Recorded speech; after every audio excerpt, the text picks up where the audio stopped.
Hello again, everybody. We are entering week 3 of the United Football League season. We had some really fun games last week, including the Battlehawks winning their first game of the season and breaking attendance records for spring football, which is very exciting. I'm very proud of them. I'm happy for the city of St. Louis, especially having lost 2 different football teams in the last, 30 or 40 years. To have a team that's doing this well financially and performance-wise is very exciting for them. But this last week was very eventful. We had some teams proving, hey, we're better than our record would show. And then we had some other teams saying, hey, we are as good as our record would show. And then some others still, Houston, who showed, hey, we're worse than our record shows. So let's get right into it.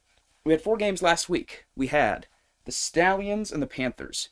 The Panthers were so close to pulling off the upset. They got so close. I said last week I thought the Panthers were going to lose, but that they would make it a competitive game, and that is exactly what happened. The Panthers stayed in it for so much of the game. There were several costly turnovers to the Stallions, but they got close. They were only down 7, 4th and 6 within the red zone, and their quarterback got sacked. They just couldn't do it. Couldn't pull it out. The Stallions' defense is relentless. They're ridiculous, and they kept Michigan from winning. But that is not a knock against Michigan. They hung in it for most of the game. And I mean, if they can't do it, I don't know if anybody's going to do it. The Stallions are looking ridiculous right now.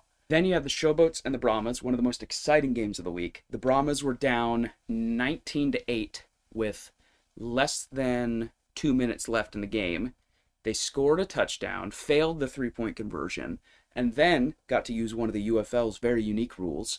Instead of going for an onside kick, they started from 4th and 12 on their own 28-yard line. So they had to get to their 40, and if they did, they would get to continue the drive. And they did it. They drove down the field bit by bit, incrementally, and they scored the game-winning touchdown. It was a thing of beauty. Wade Phillips, you magnificent bastard. A great game. The Showboats proved me wrong from last week. I said they looked like a hot mess and they needed help. And granted, this collapse near the end was pretty bad, but for most of the game, they actually looked pretty respectable. So I'll give them credit where credit is due. They did not play nearly as badly as I expected them to. Do I think they're a contender? No. But definitely better than I expected. So props where props are due. However, I went in saying the Brahmas were going to win, and looking at the score for most of the game, I was like, oh, guess I'm wrong. Okay, they just can't do it. Apparently the Showboats are better. And then they pulled it out, and I was like, yes! It was very exciting, a very good game to watch, to see the Brahmas. For me, it's one thing to be able to just run away with a game. It's another thing entirely to snatch victory from the jaws of defeat. And the Brahmas have done both now in the first 2 weeks of the season, which is a great sign. The Defenders Roughnecks. So I said I thought Houston was going to struggle, and they did. However, there were some bright spots. You had a 99-yard interception return for a touchdown, which was beautiful. But in general, they just, again, look undisciplined. You had a near touchdown that instead got stripped and turned into a turnover. A delay of game and 3 false starts in the last 5 minutes of the game, when, for all intents and purposes, the Roughnecks could have and should have won this game. But they just shot themselves in the foot time and time again. And that, to me, is the sign of a truly shitty football team, is your inability to get out of your own way when victory is right in the, it's falling into your lap, and you move out of the way of it. That's the sign of a really bad football team to me. Now, the Defenders did not play perfectly. Far from it. It was definitely a messy, messy game from them. And judging by their performance last week, I'd say they are not going to be a top contender this season. They could prove me wrong. They could turn it around. But 2 weeks in, they have not inspired a whole lot of confidence in me when their first and only win so far has come at the hands of the shittiest football team in the league, who they are only playing once this season. I'm not holding my breath. And then, arguably the most exciting game of the season so far, much less this week, the St. Louis Battlehawks versus the Arlington Renegades, where the Battlehawks emerged victorious with a last-second field goal to ice it. But the game was back and forth and back and forth. Much like the Battlehawks were the only respectable-looking losing team last week, I'd say the Renegades were that this week.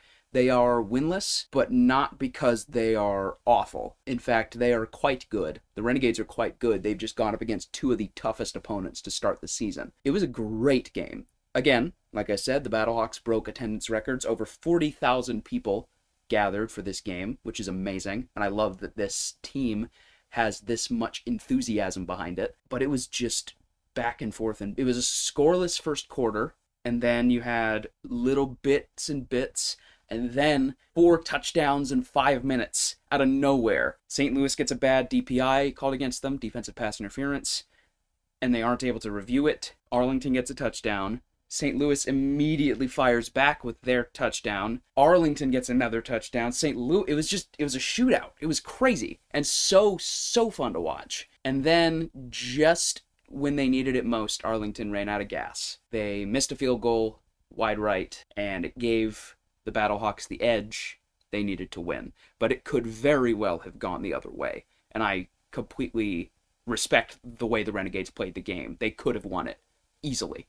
It was a very, very, very exciting matchup. And the fact that the Renegades are at the bottom is not indicative of the fact that they're the worst team in the XFL. Far from it. I just think they've had a really rough start because they've played the Stallions and the Battlehawks. Again, two of the toughest teams in the entire UFL. Now, next week, you have the DC Defenders versus the Arlington Renegades. I see the Renegades winning this game handily. They beat the Defenders last year in the XFL Championship. The Defenders have not shown themselves to be especially good this season. I think the Renegades are going to win this game. I think it could be competitive.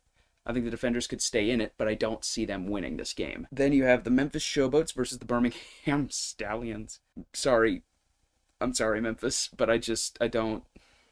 You have not inspired the most confidence in me in these 2 weeks. And the Stallions have, very much. So I'm giving it to the Stallions, without a doubt. The Houston Roughnecks and the Michigan Panthers. Oh, well. Oh, well. Oh, well. I see these two swapping places next week. Almost certainly.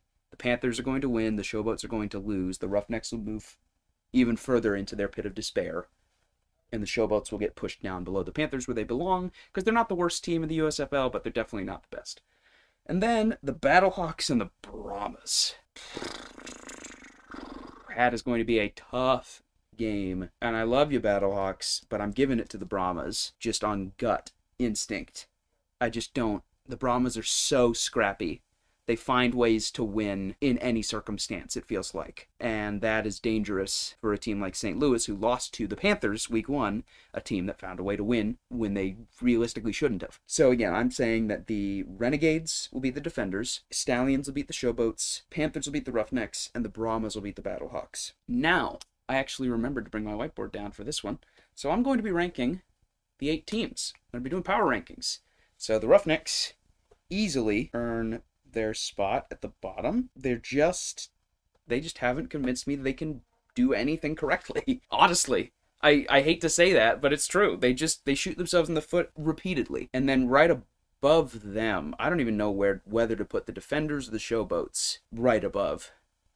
I'm doing the Defenders. I don't care. They just have not inspired confidence. They have a win, but it's against the Roughnecks, who are number 8. They lost bad to the Brahmas. I don't see it. Number 6 is the Showboats. Easy. Yeah, they're not good. They're not good. They have potential, but they are not maximizing it right now. The middle here is where it gets difficult for me. I'm going to put the Panthers at 5. I think they have a lot of wiggle room to move up or down. I just need to see more of them. They have played 2 very difficult opponents. One was a very last-minute clutch win, and one was a last-minute clutch loss. I just need a bigger sample size at this moment. I think the Panthers are really good, but I haven't seen enough of them playing super well to put them higher than 5. Renegades are going at 4. They, again, are winless right now, but I don't think that is at all indicative of their actual ability. I think that is indicative of their difficult schedule. They will be able to scoop up a win against the Defenders, and that will really be their breakout. That's what I'm feeling. I could be completely wrong, but I have a feeling that this week is going to be a big week for the Renegades. Number 3 is the Battlehawks. I love the Battlehawks. However, they do have some glaring problems. I think especially their defense needs a little work. Obviously, they did a good job of holding Arlington at the very end of the game, but they let the Panthers drive down the field week 1 to get the game-winning field goal. They allowed the Renegades to move for a while in that game. Only in the second half did the Battlehawks finally decide to really put pedal to the metal. Now, these top two, I am so excited to see these two play eventually. Right now,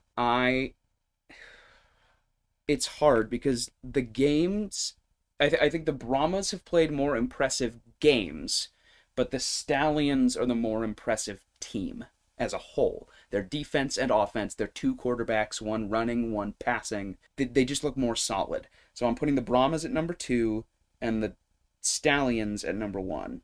So, my rundown is Roughnecks at 8, Defenders at 7, Showboats at 6, Panthers at 5, Renegades at 4, Battlehawks at 3, Brahmas at 2, Stallions at 1. I'm not saying this is the definitive ranking. It's just where my head is at right now. I am very excited to see these next few matchups. I have no idea how this is all going to shake out, but all I know is this season's been really fun to start. And it's just fun to have a different league other than the NFL to keep track of, especially since all these teams are going to be playing each other. There's only 40 games in the season compared to the over 200 in the NFL. There's something so scrappy, so underdog about the UFL that I find very compelling. So, that's all I got for you. Feel free to like and subscribe. Feel free to comment, ring the bell for notifications. Tell me your thoughts. Are any of my predictions crazy? I predicted all 4 games right last week. Something to consider. Feel free to join my Discord server in the description. I post my stream schedules and upload schedules there every week. I also am just there for questions and chatting. I've got an Etsy shop in the description where I sell little clay figurines. I don't have any within arm's reach, but trust me.